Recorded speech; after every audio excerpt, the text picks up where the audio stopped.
भवसंभवभीतिभेदनं सुखसम्पत्करुणानिकेतनं व्रतदानतपः क्रियाफलं सहजानन्दगुरुं भजे सदा। વચનામૃત જયંતિ ઉપર ઘણી બધી વાતો ખૂબ સરસ રીતે સંતોએ કરી. ગઈકાલે સાંજે અહીંયા વચનામૃત જયંતિ નિમિત્તે વચનામૃતનું પૂજન કરવામાં આવ્યું હતું. ત્યાર પછી સ્વામીએ આશીર્વચન આપ્યા હતા. મેં એક વાત એવી કરી હતી કે 262 વચનામૃતમાં સૌથી વધારે મુક્તાનંદ સ્વામીના પ્રશ્નો છે. 192 પ્રશ્ન મુક્તાનંદ સ્વામીના છે. પ્રશ્ન કેમ પૂછવો અને ઉત્તર કેમ સમજવો, એ જો શીખવું હોય આપણે તો મુક્તાનંદ સ્વામી પાસેથી શીખવા જેવું ને સમજવા જેવું છે. પ્રશ્ન પૂછવાની ઢબ, એની આવડત, કેટલી નમ્રતા, વિનયતા મુક્તાનંદ સ્વામીમાં છે, બહુ અદ્ભુત છે.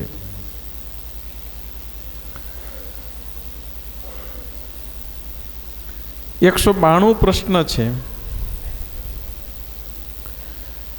એમાંથી આપણે એક પ્રશ્નની વાત કરીએ. પેલું જ વચનામૃત જયંતિનો પેલો વચનામૃતમાં ત્રીજો પ્રશ્ન મુક્તાનંદ સ્વામીનો છે.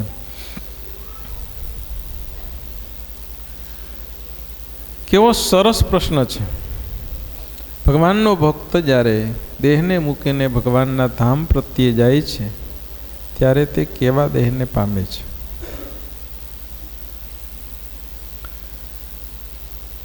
મહારાજ એનો ઉત્તર કર્યો. મહારાજ કે ભગવાનનો ભક્ત જ્યારે દેહને મૂકીને ભગવાનના ધામ પ્રત્યે જાય છે,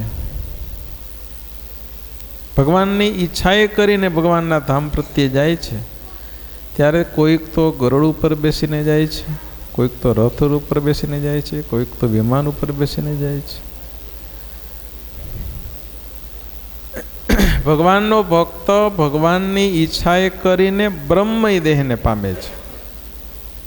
અને જ્યારે દેહ મૂકીને ભગવાનના ધામ પ્રત્યે જાય છે ત્યારે કોઈક તો ગરુડ ઉપર બેસીને, વિમાન ઉપર બેસીને, રથ ઉપર બેસીને, એવી રીતે ભગવાનના ભક્ત ભગવાનના ધામમાં જાય છે. તેને યોગ સમાધિવાળા છે તે પ્રત્યક્ષ દેખે છે.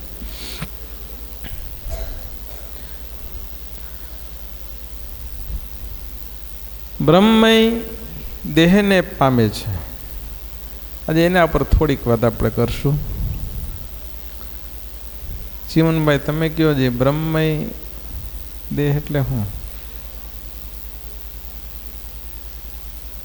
લાલજીભાઈ કહો જે.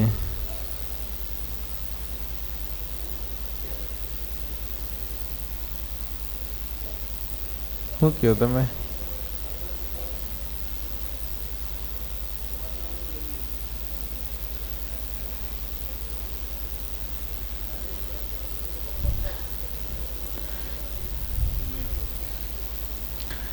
બ્રહ્મય દેહ એટલે શરીર. તનુ બોલો કે બ્રહ્મય તનુ, બ્રહ્મય શરીર. ભાગવતી તનુ, ચૈતન્યમય તનુ, આ બધા ભક્તના શરીર છે. તપમય તનુ, બદરિકાશ્રમના મુક્તોનું તપમય શરીર છે. શ્વેતદીપના મુક્તોનું ચૈતન્યમય તનુ છે. ચૈતન્ય એટલે આત્મા. જેમ આત્મા ચૈતન્ય છે એવી જ રીતે જેનું શરીર પણ ચૈતન્ય છે, ષડ ઉર્મ્ય રહિત, હર્ષ શોક ભૂખ તરસ લાભ ગેરલાભ સુખ દુઃખ, આ 6 ઉર્મ્ય રહિત શ્વેતદીપના મુક્તો છે. એટલે એનું ચૈતન્યમય તનુ છે. સ્વામીએ સાક્ષાત સવિતામાં ચૈતન્યમય તનુ પ્રહલાદનું બતાવ્યું છે. સ્વામી કે પ્રહલાદનું છે ચૈતન્યમય તનુ. ચૈતન્યમય તનુ શા માટે? તો કે પ્રહલાદને એના પિતા હિરણ્યકશિપુએ ગાંડા હાથી આગળ નાખ્યો, પર્વત ઉપરથી પછાડ્યો, અગ્નિમાં બાળ્યો, ધગધગતા થાંભલાને બાથ ભરાવી વગેરે શરીર ન રહી શકે, ન જીવી શકે એવી બધી ક્રિયાઓ એના પિતાએ પ્રહલાદની પાસે કરાવી, છતાં પણ એના શરીરને કાંઈ થયું નહીં. માટે એનું શરીર છે એ જ ચૈતન્યમય બની ગયું. પ્રહલાદનું શરીર છે એ જ ચૈતન્યમય થઈ ગયું. જે આત્મસત્તા રૂપે વર્તતા હોય, કેવળ આત્મસત્તા રૂપે. પરોક્ષના સંપ્રદાયના સાધુઓ કે વેદાંતની ભાષામાં કયો, સોહમ, અહમ બ્રહ્માસ્મિ, સોહમ, હું આત્મા છું. સોહમ ભાવ છે, એમાં શરીરના પછી ભાવો કોઈ દેખાતા નથી. એ આત્મતત્વને માનનારા, આત્મતત્વમાં નિષ્ઠા રાખનારા, પોતાના સ્વરૂપને આત્મા સમજનારા જે છે એ ચૈતન્યમય તનુવાળા છે. ભાગવતી તનુ છે એ ભગવાનના સંબંધવાળું તનુ છે. ભાગવતી તનુ છે ભાગવત ધર્મે યુક્ત છે. ભાગવત ધર્મ છે, ધર્મ, જ્ઞાન, વૈરાગ્ય, ભક્તિ આદિ ગુણ તેણે યુક્ત ભાગવત ધર્મ છે. ભગવાનના સંબંધવાળો ધર્મ છે, શુદ્ધ સત્વમય છે. ચૈતન્યમય તનું છે, થોડુંક અઘરું લાગશે કદાચ, એ આત્મ સ્વરૂપ છે. ભાગવતી તનુ છે શુદ્ધ સત્વમય છે. બ્રહ્મમય તનુ છે એ બ્રહ્મ સ્વરૂપ, બ્રહ્મરૂપ અવસ્થા છે. અક્ષરધામના મુક્તો છે એ બ્રહ્મમય તનુ વાળા છે. ગોલોક અને વૈકુંઠના મુક્તો છે એ ભાગવતી તનુ વાળા છે. એક સ્ટેપ નીચું છે. માયાના 3 ગુણ, રજોગુણ, તમોગુણ અને સત્વગુણ. રજોગુણ તમોગુણ છે એ થોડાક ઓલા ગણાય, આમ નબળા ગણાય. સત્વગુણ છે એ સારો ગણાય. સત્વગુણમાં એ શુદ્ધ સત્વગુણ છે એ ભાગવતી તનુ છે. બ્રહ્મરૂપ અવસ્થા પહેલાનું સ્ટેપ એ ભાગવતી તનુ. ખ્યાલ આવ્યો? આ તો આપણે ખાલી શબ્દની પરિભાષા સમજવા માટેની વાત છે, જ્ઞાનની, વિજ્ઞાનની નહીં. જાણવું એ જ્ઞાન છે, અનુભવવું એ વિજ્ઞાન છે. વચનામૃતની વાત છે એ જ્ઞાન છે. વચનામૃત પ્રેક્ટિકલ જીવનમાં અમલ કરવો એ વિજ્ઞાન છે.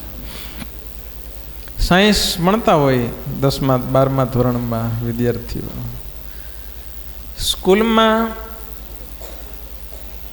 ક્લાસરૂમમાં જે સાહેબ પ્રયોગ શીખવાડે, થિયરિકલ જેને કહેવાય, એ જ્ઞાન. પ્રયોગશાળામાં જાય ને પછી એના કેમિકલો મિક્સ કરીને જે પ્રયોગ બનાવવામાં આવે એનું નામ વિજ્ઞાન. એટલે આપણે આ વાત કરીએ છીએ જ્ઞાનની કે બ્રહ્મમય તનુ. મહારાજ પેલું જ વચનામૃત ઘણી વખત આપણે બધાએ વાંચ્યું હોય, પણ એમને માયલું જતું હોય.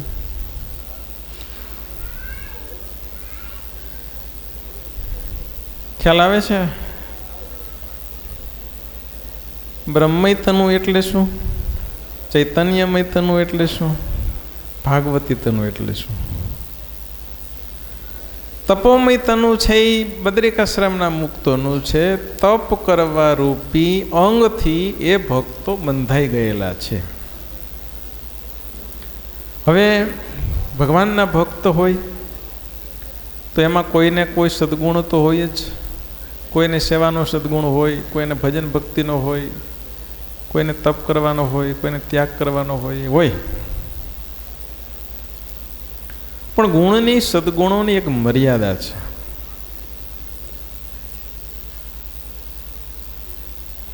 સદગુણો છે એ જીવાત્માને શુદ્ધ કરવાનું કામ કરે, પવિત્ર કરવાનું કામ કરે, જીવન ઘડતરનું કામ કરે, બધું કરે. આધ્યાત્મિક માર્ગમાં આગળ આવવાનું કામ કરે, લઈ આવવાનું કામ કરે. પણ જ્યાં ઉપાસ્ય સ્વરૂપ જ્યાં આવતું હોય ત્યાં સદગુણોનો ફૂલ સ્ટોપ થઈ જાય. ત્યાં ઉપાસ્ય સ્વરૂપ છે એ પ્રધાન થઈ જાય તો બ્રહ્મરૂપ અવસ્થામાં પ્રવેશી જાય. ત્યાં ફૂલ સ્ટોપ ન થાય, સદગુણ જ પ્રધાન રહે તો એ જે તે શરીરો છે એ પ્રધાન રહે. બદ્રિકાશ્રમના મુક્તોને એના ઉપાસ્ય સ્વરૂપ એવા શ્રી નરનારાયણ દેવ ભગવાન શ્રી નારાયણ એમાં આજ્ઞા કરે કે તમે તપને છોડી દો, તો એ તપને છોડી શકે નહીં. હું કામ ના છોડી શકે? કે એનું તપમય શરીર બંધાઈ ગયું છે, એટલે એને છોડી ના શકે. વૈકુંઠના મુક્તને ધર્મ પ્રધાન છે, એને ઈષ્ટદેવ આજ્ઞા કરે કે તમે ધર્મને છોડી દો, તો એ છોડી ના શકે. હું કામ? એનું ધર્મમય તનું એનું બંધાઈ ગયું છે. આજ્ઞા કરે અથવા એની ઈચ્છા હોય XYZ. ગુણ, સદગુણો છે કિંમતી, પણ પુરુષોત્તમ નારાયણની ઉપાસના સુધી પહોંચવા માટે કિંમતી છે. ત્યાં સુધી પહોંચી ગયા પછી એ ગુણ છે અને સ્વરૂપ છે એ મુખ્ય છે. આવી ભગવાન સ્વામિનારાયણની આપણી ગુણાતીત પરંપરાની ઉપાસના પદ્ધતિ છે.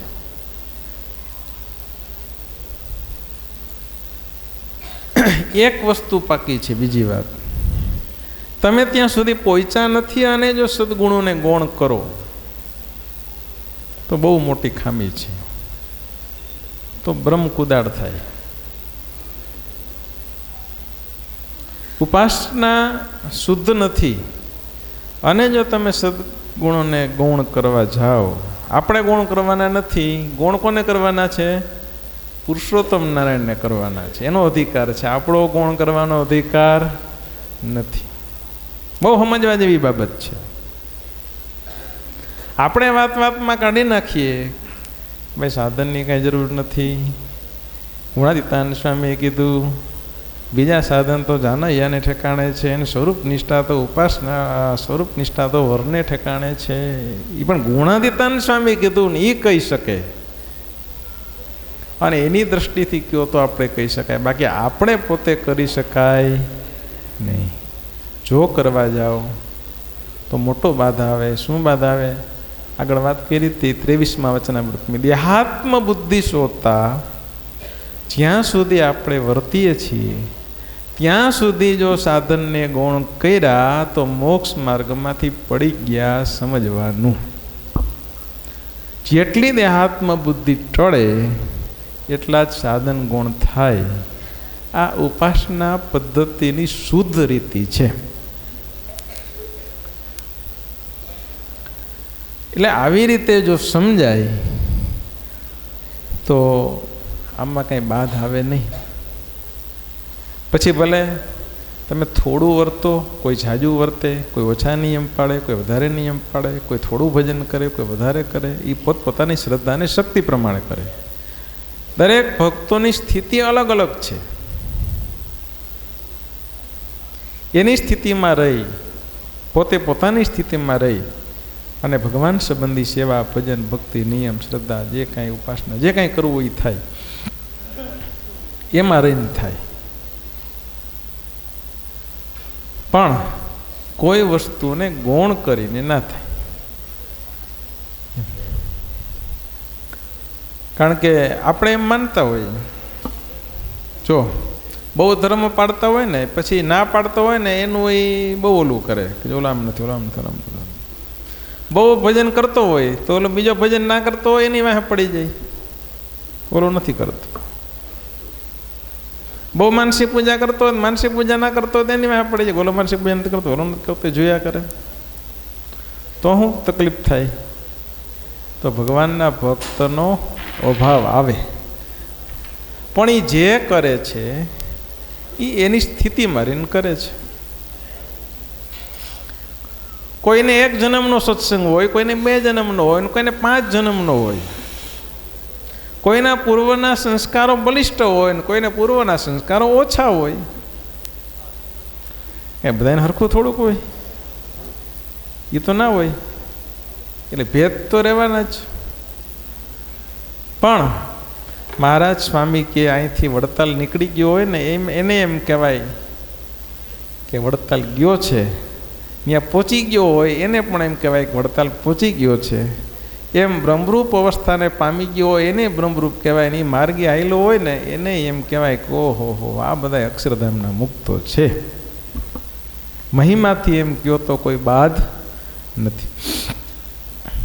એટલે વચનામૃતની અંદર વિશ્વના અનેક આધ્યાત્મિક ગ્રંથો કદાચ હશે, આપણે કદાચ કોઈ વાંચ્યા હોય ના વાંચ્યા હોય, પણ આધ્યાત્મિક બાબતની અંદર સૌથી શ્રેષ્ઠ જો કોઈ ગ્રંથ હોય તો એ વચનામૃત છે.